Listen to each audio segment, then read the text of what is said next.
intervention sur les fibres optiques, par exemple, je vais en parler un petit peu. C'est tout un plan qui est lancé par l'État avec un petit peu d'argent.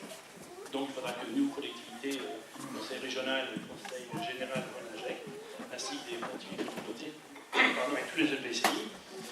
Donc ce schéma-là est parti, le schéma départemental d'aménagement numérique, en collaboration avec le SCORAN, qui est un schéma de cohérence organisé par la région. Et c'est un objectif à assez long terme, parce qu'on parle de 2030, l'aboutissement de la fibre optique sur tout le département. Le département du Morbihan a pour objectif de relier toutes les communes en fibre optique. Et après, ce sera aux communes ou aux EPCI de faire du capillaire sur leur territoire. Alors par contre, sur les routes, c'est pas un coup de gueule que j'en ai, c'est plusieurs coups de gueule. Mais hélas, ça n'avance pas beaucoup. Et pourtant, lorsque j'ai été élu, la première réunion que j'ai eue avec Michel Lupine et Jean-Paul Leduc, ça avait été évidemment de relancer l'axe Triskel, c'est-à-dire la partie entre Moustoir-Mingol et Pontivy.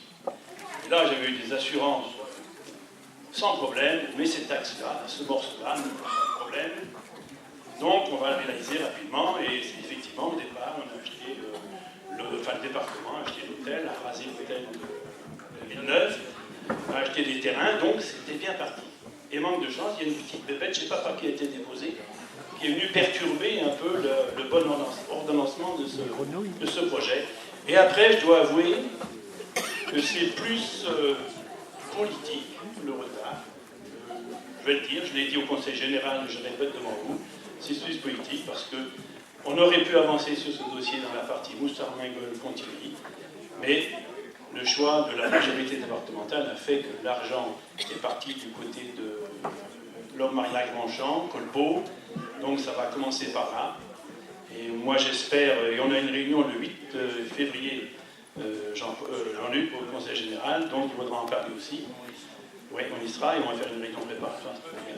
Donc le 8 février, on a une réunion avec le Conseil général sur la déviation nord de Pontivy, et comme vient de dire Jean-Luc, on va en discuter un peu, en parler avec les représentants du Conseil général pour montrer que pour Pontivy, on n'a pas le port, pas de port, on n'a pas de rail, sauf la ligne marchandise Pontivy-Auray, qu'il faut à tout prix conserver. Et ça, c'est une compétence, et Jean-Pierre l'a dit tout à l'heure, de la région. Heureusement qu'on n'a pas délaissé la partie Loudéa-Pontivy, parce qu'on a toujours de l'espoir, peut-être pas demain, mais après-demain, il faut penser aux futures générations. Le train, on en aura besoin. Parce que, bon, vous voyez ce qui se passe, l'augmentation des coûts des matières premières, la pollution, le CO2, etc., on en aura besoin. Donc là, c'est un atout que nous ne possédons pas, mais qu'il faut aujourd'hui penser pour l'avenir. Donc nos routes restaient le seul moyen pour l'économie, pour nos déplacements. Moi qui fais souvent, voire 2 fois par jour Pontivy-Vannes, je peux vous assurer que c'est pénible. Toi qui l'as fait longtemps aussi. Donc vous pouvez compter sur moi pour pousser des coups de gueule, comme tu dis, pour faire avancer le dossier, mais je pense que, j'ai encore vu tout à l'heure le président du Conseil général, et je lui ai dit bonne année, et n'oublie pas les routes au nord du Morbihan. Ça a été la formule que j'ai envoyée, donc pour ne pas le démentir. Voilà, donc par rapport aux autres compétences du Conseil général, je peux dire qu'on a répondu à quasiment tous les dossiers. Donc on essaye d'aider à partir de 15%. Oui, mais c'est une commune qui est à l'aise. Bien, qui est confortable. Mais c'est tant mieux. C'est tant mieux. Non, mais c'est tant mieux. Il vaut mieux être riche et bien portant que pauvre. Bon, voilà. Non, mais bon, mais c'est comme ça. Et on répond toujours présent de toute façon. Il y a des grilles, il y a des critères. Les derniers critères qui ont été mis en place, c'est sur le développement durable. Donc il faut essayer de se mettre le plus près possible au point de vue économie d'énergie. Et à partir de là, on arrive à peu près à suivre tous les dossiers. Le deuxième point qui m'inquiète un petit peu aussi, toujours pour les routes, c'est le rond-point. Parce que je viens de voir Stéphane, c'est l'aménagement du rond-point côté Kerriou.